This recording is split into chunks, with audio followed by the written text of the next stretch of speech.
శ్రీమాత్రే నమ. జై గురు దత్తాత్రేయ నమ.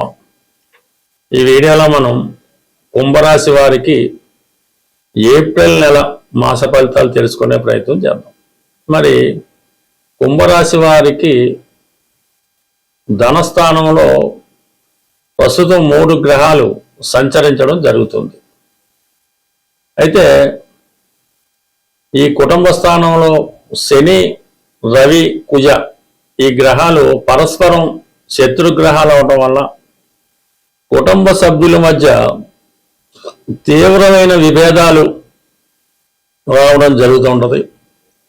ఆర్థిక పరంగా ఒకేసారి మీ కుటుంబానికి ధనలాభం కలగడం వల్ల, అంటే ఒక స్థిరాస్తి అమ్మడం వల్ల, ఏదో పాత బాకీ వసూలు అవ్వడం వల్ల, మొత్తం మీద ఇన్సూరెన్స్ ద్వారా ధనం రావడం వల్ల ఆ ధనాన్ని సర్దుబాటు చేసుకునే విషయంలో కొన్ని ఇబ్బందులు, మనస్పర్ధలు రావడం జరుగుతూ ఉంటుంది. అలాగే కొంత ధనం కూడా వేస్ట్ అవుతూ ఉంటుంది. ప్రధానంగా ఆర్థిక విషయాలు, కుటుంబ విషయాలు చాలా ఇబ్బంది పడుతూ ఉంటాయి. గుట్టుగా ఉన్నటువంటి కుటుంబ గౌరవం బయటపడే అవకాశం ఉంటుంది. ఇదే సమయంలో మీ కుటుంబంలో ఒకరికి ఏదైనా ఉద్యోగం రావడం కానీ, వేరే చోట ఏదైనా కొత్త అవకాశం రావడం వల్ల వాళ్ళ కుటుంబాన్ని విడిచి వెళ్ళడం కూడా జరుగుతుంది. అంటే కుటుంబం స్ప్లిట్ అవ్వడం, కుటుంబ సభ్యులు దూరం అవడం, కుటుంబ సభ్యుల మధ్య విభేదాలు, ఇవి చాలా వరకు ఇబ్బంది పెడతా ఉంటాయి. అయితే రాశి యందు రాహుగ్రహం ఉండడం వల్ల జాతకుడు చాలా మనోనిర్భరంతో, ధైర్యంతో ప్రవర్తించడం జరుగుతూ ఉంటుంది. అయితే ఏదైనా కొన్ని విమర్శలు జాతకుడికి రావడం జరుగుతూ ఉంటుంది. ఎక్కడ ఏది జరిగినా, కుటుంబంలో జరిగినా, ఇంకో చోట జరిగినా దానికి జాతకుడే కారణం అని జాతకుడి మీద అబండాలు వేయడం జరుగుతూ ఉంటుంది. మీరు ఎంత నిస్వార్థంగా ఉన్నా మీ మీద స్వార్థపరుడు అన్నటువంటి ముద్ర వేసే ప్రయత్నం అన్నది జరుగుతూ ఉంటుంది. ఇక ప్రధానంగా బుధుడు, పంచమ అష్టమాధిపతిగా బుధుడు రాశి యందు సంచరించడం వల్ల కొంతవరకు ఏదో ఒక కొత్త ప్రయత్నంతో, కొత్త ఆలోచనతో మీలో ఉన్నటువంటి నైపుణ్యాన్ని పెంచుకునే ప్రయత్నం చేస్తూ ఉంటారు. అయితే విద్యార్థులు చాలా వరకు చదువు మీద ఎక్కువ శ్రద్ధ పెట్టవలసి ఉంటుంది. చదువు మీద కాకుండా ఇతర విషయాల మీద శ్రద్ధ పెట్టడం వల్ల కొంత డైవర్ట్ అవ్వడం జరుగుతూ ఉంటుంది.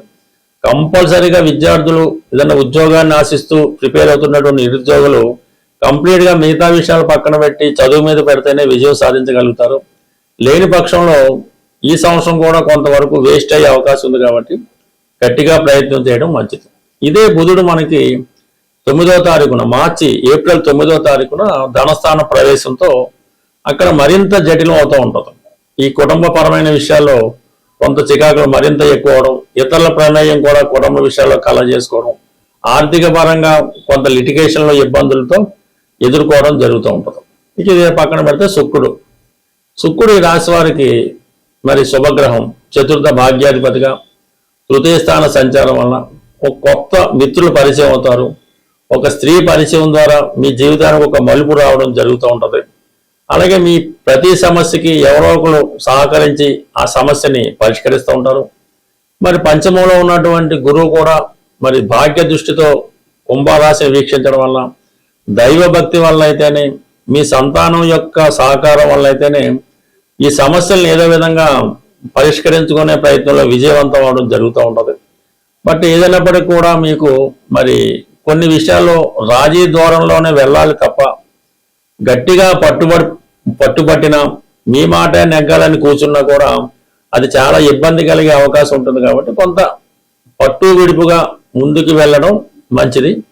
సో ఏదైనా మరి ఈ 19వ తారీఖు తర్వాత శుక్రుడు చతుర్థ స్థానంలోకి వస్తూ మాలవీయ మహాపురుష యోగం అనే పంచమహాపురుష యోగం ఏర్పడటం వల్ల మరి ఏదైనా స్థిరాస్తి సంబంధించిన విషయాల్లో ఉన్న సమస్యలు పరిష్కారం అవుతాయి.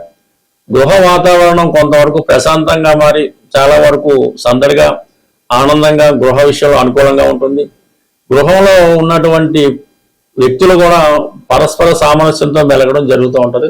ఏదో ఒక కొత్త గృహం కొనుక్కోవడం కానీ, కొత్త వాహనం కొనడం కానీ, ఇంట్లో ఏదో ఒక శుభకార్యం జరగడంతో ఇప్పుడు ఉన్నటువంటి చిన్న చిన్న విభేదాలు సమస్య పోయి మళ్ళా కలిసి అందరూ ఒక కొత్త జీవితం ప్రారంభించిన వాతావరణం మీకు ఈ మనకి 19వ తారీఖు ఏప్రిల్ తర్వాత కనబడుతూ ఉంటుంది. బట్ ఏదైనా జాతకుడు చాలా ఆర్థిక విషయాల్లో, కుటుంబ విషయాల్లో చాలా సహనంగా, ఓర్పుగా వ్యవహరిస్తే మంచిది. మనకి ఏప్రిల్ నెల 2వ తారీఖున శ్రీరామనవమి రావడం జరుగుతుంది. ప్రధానంగా ఎవరికైతే వివాహం ఆలస్యం అవుతుందో, అలాగే వివాహ సంబంధాలు వచ్చి మిస్ అవ్వడం, ఈ విధంగా వివాహం కొరకు అబ్బాయిలైనా అమ్మాయిలైనా వివాహం కొరకు ఎదురు చూస్తున్న వారికి ఈ శ్రీరామ నవమి చాలా ఇంపార్టెంట్తో కూడుకున్నది. కంపల్సరిగా ఆ రోజు మీరు శుభ్రంగా తలకు స్నానం చేసి కొత్త బట్టలు ధరించి ఈ శ్రీరామనవమి కళ్యాణం భద్రాచలంలో జరుగుతున్నా పర్లేదు, మీ ఊళ్ళో ఎక్కడ జరిగినా సరే ఆ కళ్యాణంలో 100కి 100 రూపాయలు పూర్తి అయ్యేదాకా, అంటే తలంబరాలు అయ్యేదాకా ఉండి అక్కడ ఏమన్నా వాళ్ళు భోజనం అది పెడితే భోజనం చేసి చక్కగా కొన్ని తలంబరాల బియ్యం మీరు ఇంటికి తెచ్చుకొని అది మీ శిరస్సు మీద జల్లుకోవడం మంచిది.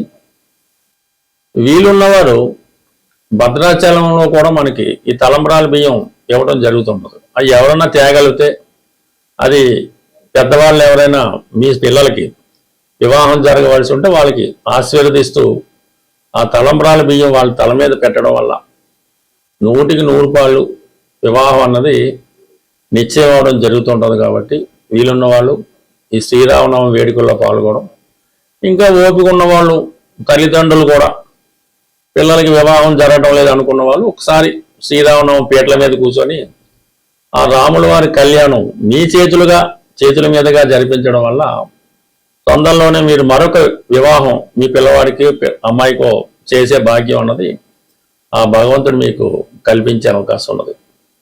తప్పకుండా ఈ పరిహారాన్ని, అంటే పరిహారం అనగా ఇది ఒక కర్తవ్యం, ఈ కర్తవ్యంగా చేయడం వల్ల ప్రధానంగా మీ ఇంట్లో తొందరలోనే శుభకార్యం జరుగుతూ ఉంటుంది. అలాగే మనకి ఎలాగా మంచి రోజులు వచ్చాయి కాబట్టి వివాహం కొరకు ఎవరైతే ఎదురు చూస్తున్నారో వాళ్ళు ఒక 8 మంగళవారాలు పవిత్రంగా సాంప్రదాయ దుస్తులతో ఆంజనేయ స్వామి వారి ఆలయంలో తమలపాకులతో అర్చన చేపించి ఆ రోజు సంపూర్ణంగా సాత్విక ఆహారం తీసుకొని భూసైనం అంటే నేల మీద పడుకోవడం వల్ల ఆ రోజు మంగళవారం రోజు ఉపవాసం అనేది అక్కర్లేదు, లైట్ ఫుడ్ తీసుకొని హనుమాన్ చాలీసా 3 సార్లు ఉదయం మధ్యాహ్నం రాత్రి ఎదురు 3 సార్లు ఒకేసారి చదవడం వల్ల ఒక 8 వారాలు ఈ విధంగా ఆంజనేయ స్వామి వారి వ్రతం చేయటం వల్ల శీఘ్రంగా కళ్యాణం జరిగే అవకాశం ఉంది. బట్ ఏదైనా మరి ఈ ఏప్రిల్ నెలలో మరి మొదటిసారిగా వచ్చే, అంటే మొదటి వారంలోనే వచ్చే శ్రీరామనవమి చేయటం వల్ల కొంతమందికి అయితే మే నెలాఖరులోపు కూడా వివాహం కుదిరిన ఆశ్చర్యపోక్కర్లేదు.